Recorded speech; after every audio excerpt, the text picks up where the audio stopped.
Hello and welcome to a video that I should have made 1 month ago, but I didn't because I'm a clot.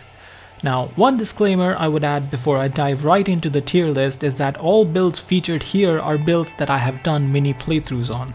A mini playthrough being the videos I make of Diablo 2 characters where I start afresh at level 1 and take them all the way through hell with solo self-found gear. Therefore, if you find any builds that are omitted here, that's why. If you still have differing opinions, because of course you do, you can always sound off in the disagreement section down below. Nonetheless, let's get to it. Number 1, the Elemental Druid. Now this guy is interesting. The pros of this build is that it does damage, like a lot of damage. You can start out with a Firestorm and build up to Fissure, and that will be enough to blow back the entirety of normal difficulty, even half of Nightmare. Fire damage is just that good early on, and when it starts to get less good later, you can switch to Tornadoes, which do physical damage, and you have a passive source of cold damage with Hurricanes swirling around you at all times as well. However, for cons, I have to say that this build is frail. You might raise an eyebrow at that if you're experienced with the Druid, but remember, during leveling, you're not gonna have a 4000 plus HP with Oak Sage. If anything, your focus will be on your damage dealing skills, and thus defense takes a definite backseat, and with the Druid only gaining +2 life per vitality point, your life pool isn't going to tank much before you die. Another con of this build, especially as a starter, is the difficulty in aiming tornadoes.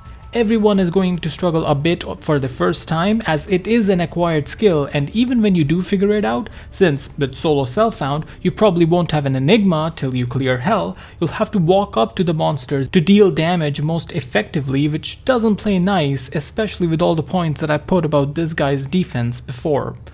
Overall, I would say that this lands the Druid in a solid B tier. Number 2, the Trap Assassin. Now this lady, I'm not even going to mess about and put her straight into S tier. Hands down the best solo self-found single player character that I had the pleasure of leveling with. Other opinions are available.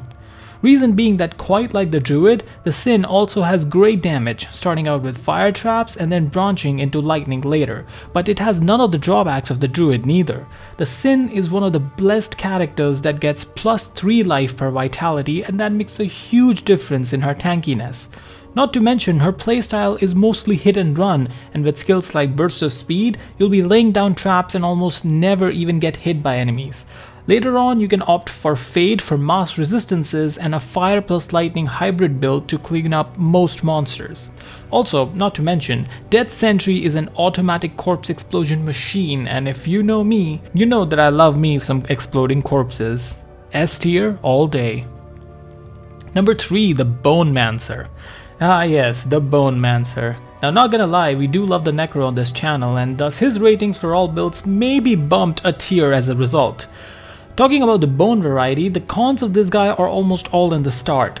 Teeth is not exactly an amazing skill in terms of dishing out damage or knocking back enemies or pretty much anything in general. A bit of an exaggeration there, but once you do get to Bone Spear at level 18, it does start picking up really quickly. Then you get to a point where the health of the monster starts increasing radically, and you might think that that would attribute to a con, but then you get Corpse Explosion, and once you get Corpse Explosion, yeah, you pretty much win the game. Now in terms of his defensive capabilities, the Necro is not tanky at all, but he does have the gift of summons in the form of revives and defensive shields in the form of Bone Armor, Bone Wall, and Bone Prison. The latter also attracts enemies to allow for Corpse Explosion chains to form quickly and explode spectacularly. Thus, with my bias of sheer enjoyment with playing with this guy accounted, I think he gets an A tier placement. Number 4, the Cold and Lightning Hybrid Sorceress. Now sorceresses are going to be weird to place on here because we all know that they are the best in terms of magic finding and quote-unquote rushing the game. However, here we are talking about the entire experience of enjoying normal through hell with the character, that too self-found and without any ladder-only rune words too, remember. And with all those restrictions, the experience can be a bit frustrating, especially in the later difficulties. However, let's start from the start, as the start is all pros. Especially with lightning skills, you do blistering amounts of damage in normal. Nova blazes past everything, and with teleport, you will do too. It is a very unique and very extremely enjoyable gaming experience, especially once you get used to popping mana pots every so often while teleporting. Nightmare continues the strong points where you can, as I did, spec into Cold, and Blizzard is insanely powerful and equally as much fun. Leveling runs are a treat with her, as well as you can imagine with Teleport. Then we get to Hell.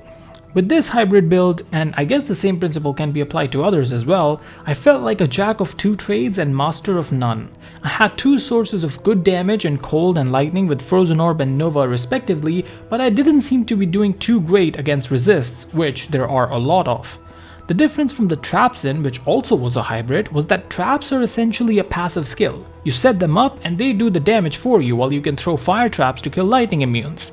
Here, however, since both the skills were very active, very mana hungry, and Frozen Orb even has a cooldown, dealing with resists was an absolute nightmare.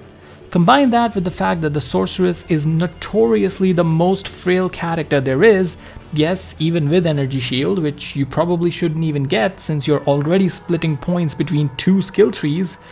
Hell is a bit of a pain with this particular build. B tier it is. Number 5, the Hammered In. Now this guy too is great for magic finding. Trust me, I know. But does that necessarily mean that he's going to be great during leveling as well? Well, this case is quite different from the Sorceress. For one, you do start out with melee. Now melee is strictly worse while leveling than casting in this game. That's not an opinion, that's a fact. However, you can use Holy Fire and Zeal as I did in my mini playthrough, and that really gets you through normal acts 1 and 2 pretty nicely without having to worry about attack rating or anything of the sort. When you get to Act 3, you can respec easily into Blessed Hammer, and here you might find the biggest con with this guy. Getting used to Blessed Hammer is quite akin to tornadoes, in the case of the Elemental Druid, in that it takes a little while and it is an acquired skill. Once you do get the hang of them though, you can blow back things with no second thought. Magic damage trumps anything and everything, from large groups to bosses, you name it. This guy can do it all. You can even put 1 point into Smite and wield the Black Rune Word to take out guys like Declone with him. That's just how broken the Paladin is, but the Hammered In himself gets a solid A tier placement in my book. Number 6, the Javazone. Now, I've done full playthroughs of the Javazone and the boazon both, just not in the same video. However, here I will be talking about the former in total, that is starting out with Poison Javs and building all the way to Lightning Fury. Now, starting off, you are on your own till level 6, which is where you get your initial skills of Poison Jav and Power Strike. Both are pretty good since poison damage can get you through the early game pretty easy, and thus Act 1 normal is a breeze. Act 2 starts posing problems with Maggot Lair and Arcane Sanctuary being difficult due to their structures being narrow, and thus trailing with poison becomes a difficult task. However, this is also the point where you get the gift that keeps on giving, Charged Strike. This thing pretty much carries you throughout the rest of normal since A, it is that good, and B, Poison Javelin and poison damage in general starts to slow down a bit as you do start running into more poison resists and immunes as the difficulty progresses. This means that your source of AoE damage reduces till you get to level 30-ish, where you can get a point into Lightning Fury. This again is another awesome lightning skill, and this plus Charge Strike will probably get you through Nightmare, the easiest of all characters. I mean, there is little more satisfying in this game than clearing out an entire room of monsters with one piercing Lightning Fury. Until you start running into Lightning Immunes. Yeah, the biggest bane of this build arrives in Hell, and unlike the Sorceress, you don't even have a secondary source to damage them. Just gotta accept it and run away from them. Whether it'll be Tainteds in Act 1, Beetles in Act 2, or everything in Act 3, the Lightning Immunes do sour the wonderful experience of the Javazone, especially after that strong of a nightmare. Charged Strike is still great against bosses, but fighting them can still be a pain due to lightning immune monsters that are surrounding them. And finally, I think that the best tiering for this girl would be a C. Number 7, the Whirlwind Barbarian. Oh boy, this guy. Okay, so warning, strong opinions ahead. One thing that I'll say again though, which isn't an opinion but a fact, is that melee is strictly worse than casters while leveling solo self-found. That is because attack rating is a phenomenon, which means that no melee hit is ever guaranteed to hit. It caps out at 95% at best, and without very good gear, it's obviously worse. Spells on the other hand hit every time, no problem.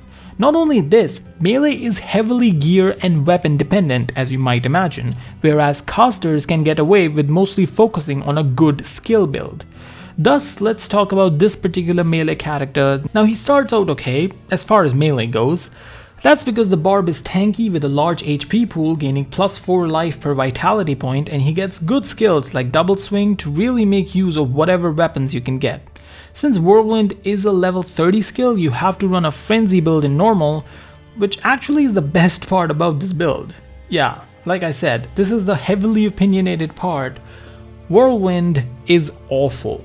Remember when I said that there's a learning curve with blessed hammers and tornadoes? Dude, I spent 50 hours on this barbarian. I still cannot whirlwind properly. Even if we accept that as me being bad at video games, I think everyone who has played this skill will agree that it is extremely clunky, takes control of your character away from you, making you very vulnerable defensively, and costs like 50 mana, so a mana burn monster pretty much means you're instantly toast. Not only that, for some reason it has additional limitations like not being able to cast CTC effects or not being able to utilize increased attack speed, which is not on the weapon itself. Because that's what this skill needed, right? More nerfs.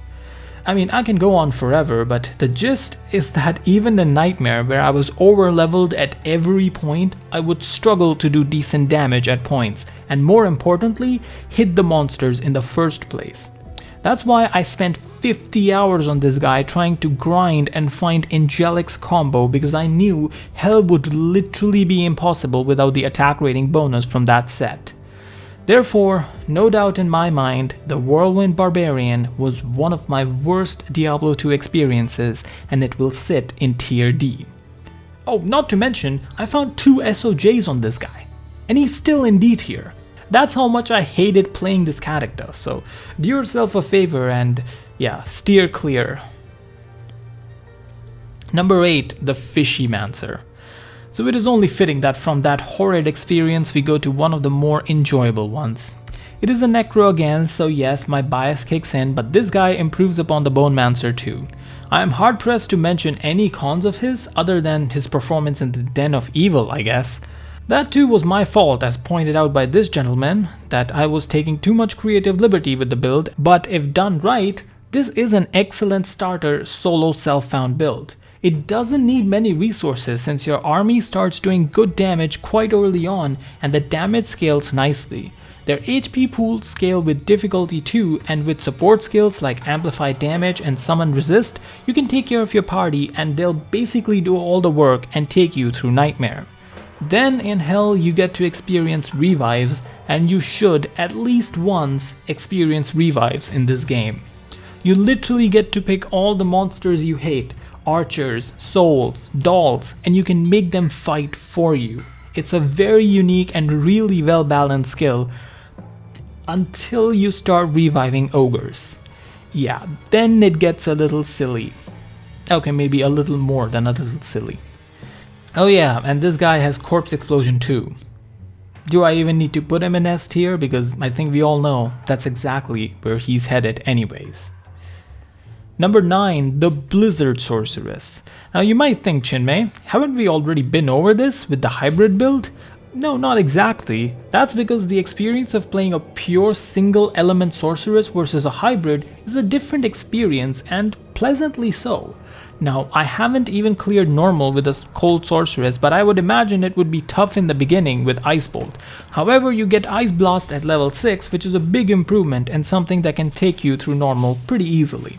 That's because cold is the best element in the game due to its inherent defensive capability of freezing opposing monsters and effectively reducing the damage they are dishing out to you. Once in Nightmare, you can get your Blizzard build up and running, and as I mentioned before, and even if I didn't, it's a blast. No pun intended. Now, getting to Hell. I mentioned that having only one type of elemental damage was really bad in the case of the Lightning Fury Javazone. Well, here it is a benefit. How? Well, there is a simple answer, and its name is Teleport. Along with a mercenary, which you can deck out pretty easily with 2 runes like Am and Tear, you now have an effective way to deal with cold immune monsters. The place where teleport comes in is positioning. You can teleport the mercenary to a bunch of cold immune monsters quite easily, static field to get their health down and allow him to go at them and lifesteal and sustain himself as well.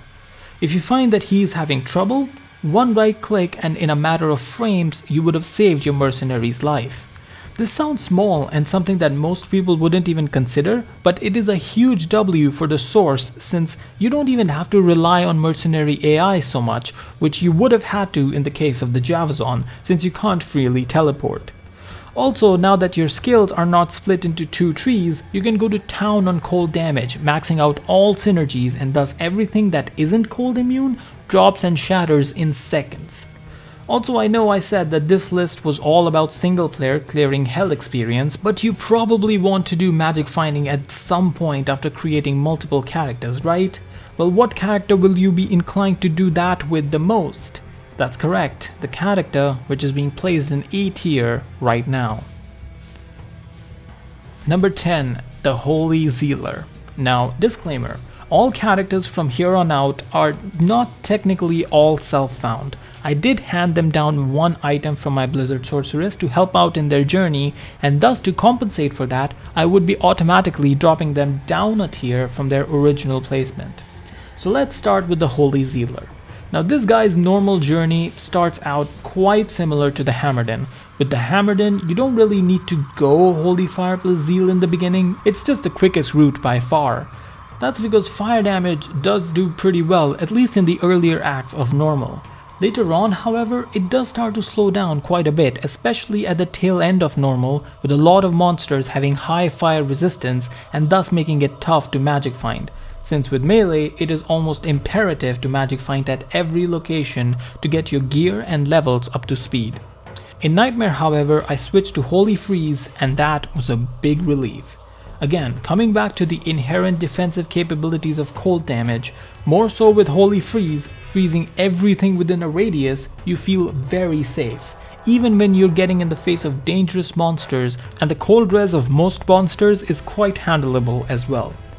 Holy Shock, however, yeah, just not that good, especially in Hell. I do wonder if things would have been easier if I went Holy Shock in Nightmare and Holy Freeze in Hell, but as it stands I really did struggle without my one hand down item, and even with it, which was an Exile Shield to proc life tap, it wasn't exactly smooth sailing. Overall, I would be interested in redoing this build, maybe by switching the order of Holy Shock and Holy Freeze, and that would probably make it better. As it stands currently though, I would have put it in C tier, but as I stated earlier, due to this not being self-found completely, this takes a penalty hit and ultimately lands in D tier. This is kinda sad because I actually did enjoy Nightmare a lot with this guy, but hey, them's the breaks. Number 11, the boazon. Now, the boazon has an interesting start to the game. In the early game, you don't get a source of AoE damage till level 12, making it slightly more tedious to kill monsters using gas potions plus fire arrow than something like the Javazone. However, after you do get exploding arrow at level 12, I would say that this girl does better than the Jav variant, especially in Act 2's narrow corridored areas. However, it starts to lose its charm real quick upon entering Acts 4 and 5, as the fire damage from this skill is not able to keep up with the growing resistances of the enemies. Also, the boss kill times are laughable compared to Charged Strike. Once we get into Nightmare, you can still run with Fire Arrow, but at level 30 you can easily spec into Freezing Arrow instead, which is a much better build, being based on cold damage and also just doing a lot of damage. Would I call it as good as lightning damage from the Javazone? No, not really, but in Nightmare this build really pulls through for itself and I didn't have any complaints against it. The complaint really is that Freezing Arrow only has one synergy that does anything, and thus it reaches its cap by the time you get to Hell. Therefore, I spec'd into a physical strafing boazon at this stage. Again, melee is always going to be worse, but the experience with strafe was quite enjoyable. I used a Witchwild string which had a lot of lovely stats, but the highlight stat of chance to cast amplified damage. This doubled my damage and really made this girl quite competent even through the late stages of hell difficulty. Thus, taking all that into account, I would have put this girl in B tier because I actually found her to make up the shaky start with her hell performance, but with the penalty she lands in C, right next to Javazone herself, and I think that's fair in my opinion, all things considered. Number 12, the Frenzy Barbarian. Now, I have stated this multiple times that melee is strictly worse than casters while leveling in Diablo 2. However, if you're gonna go melee, I would suggest you look at this build. This is probably my favorite mini playthrough of all time, and you boys seem to agree with me on this too. It is a complete 180 from the Whirlwind Barbarian because I feel like with that build, a lot of it is just spent figuring out the skill, which, as I have mentioned, I find very clunky. Here, you really get to appreciate the various attributes of the Barb. Yes, even though you're melee and don't have good AoE to boot, you have a massive HP pool to tank hits really well in the beginning. Then you get double swing and frenzy thereafter and the build just flows very smoothly. Since the primary build is so simple, you get to appreciate the passive toolset that the Barbarian has, from natural res to battle orders to the amazing battle cry which lowers monsters' defense and lets you hit them easier. Frenzy itself is extremely interesting, taking advantage of the Barbarian's rare ability to wield two weapons at once, and for leveling, you can try really interesting combinations with one weapon dedicated for damage and the other for general support like providing crushing blow or cannot be frozen. Here too, even though I passed down an item via my shared stash, I didn't feel the need for it to be like a grandfather or stormlash or something. A simple weapon that does good damage, which you can even find in Act 1 Hell if you really wanted to go self-found, and that's all that was needed to pretty effectively carry this guy all the way through the game. So yeah, overall, you can probably tell that this guy is going to get a high placement from my experience. I cannot place it in S simply because it is melee and that does have strings attached where you have to grind for levels and items because the build relies on them so heavily. Therefore, I would have given it an A tier placement, but with the penalty it falls into B, and that's still a big improvement over the hot mess of an experience I had with the Whirlwind Barbarian. Number 13, the Poison Necro. Fitting that we end the list with a necro. Now, the poison necro for a lot of people is a meme build, something that you only make for the lols. I think that is a bit harsh since he is pretty decent overall. Yeah, sure, the start is pretty dreadful. Poison Dagger is a level 6 skill, and if you have to wait 6 levels and then your reward is 1 point into Poison Dagger, yeah, you're probably not enjoying life at the moment. However, what this does allow you to do is save points and scale Corpse Explosion right alongside Poison Dagger. In my playthrough, I still tried to stay true to the build by always putting Poison Dagger one level above Corpse Explosion, but CE just adds AoE and, well, comparatively more damage than Poison Dagger, although that's not saying much. However, it definitely isn't the worst thing, and if you get past this stage, Poison Nova at level 30 is quite a refreshing change of pace. It too starts off slow, but with a couple of hard points in it and lower res, you will get a reliable source of damage that has great area of effect. Combine that with the buff Corpse Explosion naturally gets when you get to Nightmare, this might be the perfect recipe for clearing Nightmare with the Necromancer. Again, after toiling and struggling with Poison Dagger all throughout normal, it is so nice to see boss packs actually dying after taking a couple of attacks.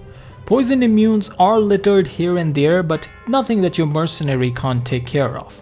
Plus, in Hell, you can put points into revives because they really start paying out in this difficulty. In my mini playthrough, I called the Poison Necro a better summon mancer, and I still stand by that. You can have the support of the revives with you at all times, and now you can further assist them by chipping away at enemies with Poison Nova. Of course, Corpse Explosion being the cleanup crew. Thus, this Necro also sits in the A tier. Not quite S because the start is pretty slow, but the late game does quite make up for it. So that's that. All my mini playthroughs ranked, or whatever the title of this video is. Hope you liked it, again. I know I should have made this video when like D2R actually came out, but hey, better late than never, I guess. Hope you find this content riveting. Yours truly, with love.